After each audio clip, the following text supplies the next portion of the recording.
फिरौन सारी जिंदगी नाफरमानी करता रहा, जब पहला गोता खाया है तौबा की ना उसने, और कैसी परफेक्ट तौबा की, कहने लगा आमनतु अन्नहु ला इलाहा इल्लल्लज़ी आमनत बिही बनु इसराइल। ये नहीं कहा मैं अल्लाह पर ईमान लाया, क्योंकि अल्लाह के मफहूम में फर्क हो सकता है अपने आप को अल्लाह कह रहा हो, पूरी तशरीह शरह के साथ हाशिये के साथ कह रहा है कि मैं उस रब पे ईमान लाया जो एक गुलाम कौम का रब है। सही है ना, मेरी जो बनी इसराइल जो मेरे गुलाम थे ना, वो जिसको रब मानते हैं मैं उस पर को रब माना मैंने।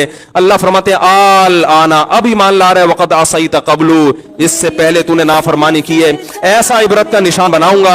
फलयौम नुनज्जीका बिबदनिका लितकूना लिमन खल्फका आया, तू मर जाएगा तेरी बॉडी सलामत रहेगी, आने वाले लोग क़यामत तक तेरी बॉडी को देखकर इबरत हासिल कर रहेंगे कि ये है जिसने जमीन पर ऐसी हुकूमत की कि इसकी हुकूमत के खूंटे जमीन पे गड़ गए। आज कैसा इबरत का निशान बना हुआ है, कैसा पड़ा हुआ है, मसाले लगा लगा के तो उसको महफूज रखा जा रहा है। और अल्लाह फरमाते ये तो उसकी बॉडी है, तुम्हें नजर आ रही है, उस पर गुजर क्या रही है हम तुम्हें बताते हैं। अन्नार, आग है, युरज़ूना अलैहा गुदुव्वन व अशिय्या, जिस आग पर सुबह और शाम उसको जलाया जाता है।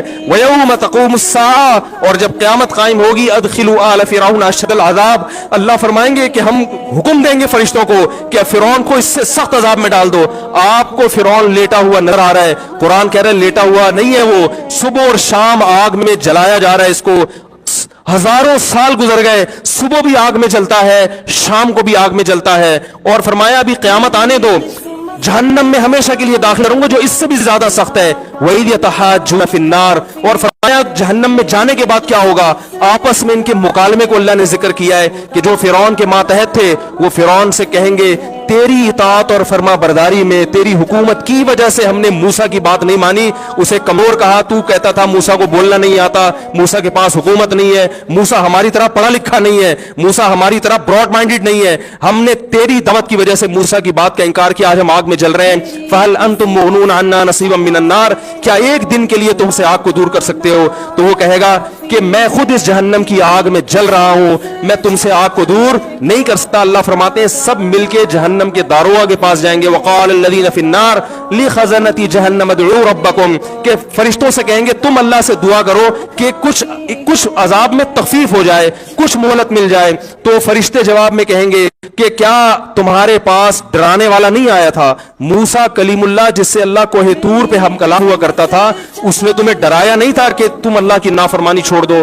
कहेंगे कालू बना भला, वो कहेंगे जरूर। अल्लाह फरमाएंगे फिर ऐलान होगा फदउ वमा दुआउल काफिरीन इल्ला फी ज़लाल, फरिश्ते कहेंगे अल्लाह ने हम पर पाबंदी लगाई है, तुम्हारी सिफारिश करने पर तुम खुद अल्लाह को पुकारो। अल्लाह फरमाते आज उनकी पुकार बेकार जाएगी, कोई उसे सुनने वाला नहीं होगा। देखो जब तक जिस्म में रूह है, एक दफा इंसान तौबा के आंसू बहा दे,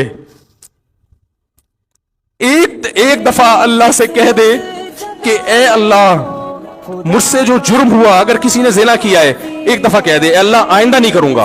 अगर किसी ने शराब पी है एक दफा कह दे कि अल्लाह आइंदा नहीं पीऊंगा। अगर किसी ने अपने वालिदैन को सताया है एक दफा कह दे अल्लाह आइंदा नहीं सताऊंगा। अगर किसी ने विरासत खाई है एक दफा कह दे अल्लाह हक वापस करूंगा, आइंदा किसी का हक नहीं दबाऊंगा। अगर किसी ने इंटरनेट पर बेहुदा फुहश फिल्में देखी हैं एक दफा कह दे अल्लाह तो देख चुका, आइंदा बोलो भाई नहीं देखूंगा। अल्लाह फरमाते हैं इसके कहने में ताखीर हो सकती है। वमन यामल सूअन औ यज़लिम नफ्सहु सुम्मा यस्तगफिरिल्लाह यजिदिल्लाह गफूरर रहीमा, कैसा ही बड़ा से बड़ा जुर्म कर ले उसके बाद जब अल्लाह से तौबा करेगा बशर्ते कि रूह जिस्म के अंदर मौजूद हो, अल्लाह फरमाते हैं यजिदिल्लाह गफूरर रहीमा, अल्लाह सिर्फ गुनाह को माफ नहीं करेगा बल्कि ये अल्लाह को गफूर और रहीम पाएगा। गफूर भी पाएगा, पाने का मतलब है महसूस करेगा कि अल्लाह ने इसके जुर्म को माफ कर दिया है, और रहीम भी पाएगा कि मजीद रहमतें भी कर रहा है। ये उस वक्त तक अल्लाह की तरफ से भाई पैकेज है जब तक रूह जिस्म के अंदर मौजूद है, क्योंकि गैब का मामला है। जब इस रूह और जिस्म का रिश्ता कमजोर हो गया, एड़ियां रगड़ते रहोगे लेकिन अल्लाह तौबा कबूल करने के लिए तैयार नहीं होगा। अल्लाह से दुआ है कि अल्लाह हमें उस वक्त के आने से पहले पहले सुधरने की तौफीक अता फरमाए और اس بے حیائی کا جو طوفان ہمارے معاشرے میں پھیلا ہوا ہے، اللہ اس بے حیائی کے طوفان سے ہمیں بھی اور اپنے اہل و عیال اور اپنی اولادوں کو بھی بچنے کی توفیق عطا فرمائے۔ سبحانک اللہم و بحمدک، نشہد ان لا الہ الا انت، نستغفرک۔